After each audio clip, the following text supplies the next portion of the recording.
Hello, everybody, and welcome to Reed's Read Spider-Man Crawl Space Edition. Please check us out at the SpidermanCrawlspace.com.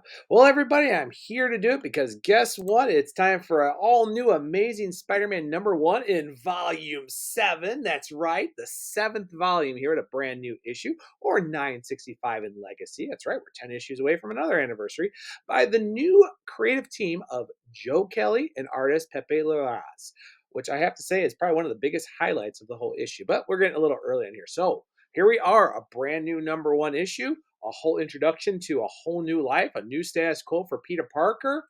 Or is it brand new day 5.0? Well, everybody, let's go ahead and get right to the pros. First of all, like I said with Pepe, he does a fantastic job on this issue. I mean, really, I could not disagree. I mean, every single art has got a thing. It's enough of a fresh art style that really works, whether it's for the dark elements, whereas Peter's kind of fun on some of the mystery of what happened, or some parts with the supporting cast. Even the flashbacks work very well. Believe it or not, a lot of the story really pops up. Pepe really grabs a bit of the story here. It's very interesting, too, when we're meeting Brian Newring, who's an old middle school friend of Peter from way back in the day. It helps him get his new job at Rand Enterprises. And yes, I know that's a little thing on of course, Danny Rad, as we know from Iron Fist and Power Man.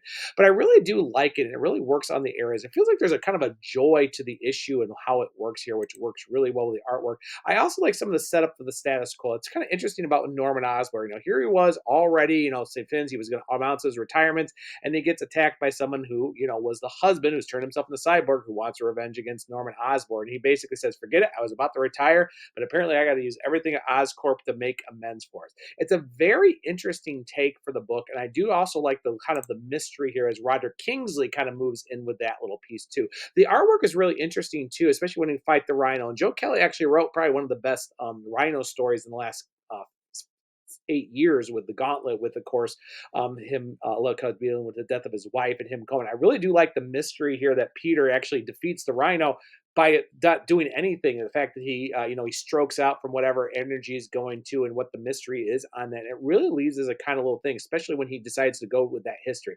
It shows a nice little personal history and stuff that's been going on with Spider-Man and the Rhino. I really like that part of the story. And I also do kind of like the whole little mystery with our obscure supervillain who's a little bit behind the manipulation with all these various villains, as we're going to see as time goes on, as Peter got in when he checks out the Rhino's apartment.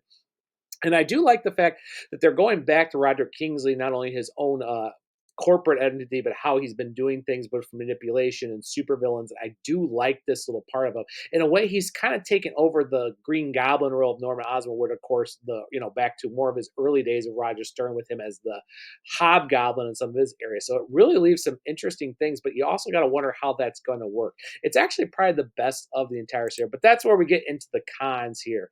This is a retread. This issue is kind of probably the most safest, boringest kind of issue #1 here. And we get back to all the tropes that have been haunting Spider-Man since Brand New Day and One More Day started almost 20 years ago.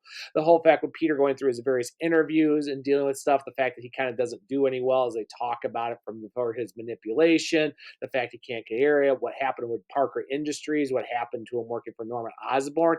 It's just kind of loser. And also, we get some things of the supporting cast. We get some TikTok brain rot jokes. We get some other pieces. It feels like Joe Kelly is trying to say, hey, you know what? I know I've been writing for over 30 years, and my kids are all grown, and maybe someday I'll be a grandpa. But guess what? I'm still in the now. Hello, how you doing, my fellow kids? As a middle school teacher, as well as a former high school teacher, I know what it's like to get into different trends and everything, but there's also a difference between when you're trying to force it and work here. Well, there's some interesting things. Randy and Shay are just thrown in there to be a little thing. Shay's kind of the placeholder.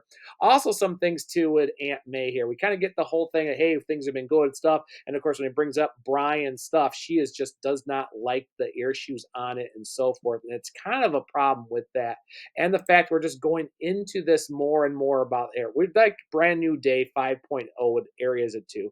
And even the big mystery it's supposed to be prop up with the introduction of Hellgate is not quite the process that we do it. It's a great artist by John Romita Jr. And it definitely feels cool introduction, especially dealing with a little bit of Aztec legends with the deserts of Arizona, which were part of ancient thing with the Mexican territory. But it's a character that looks like he belongs in Thor or Hercules. It's not Lopez, and as we know, he's not the big manipulative bad guy who's really helping Kingsley. It's just kind of an introduction to a new bad guy, which is okay. It's It's a safe issue. It's got fantastic artwork, but there's nothing really of substance here. So with that said, guys, I'm going to give this a C plus. Not bad.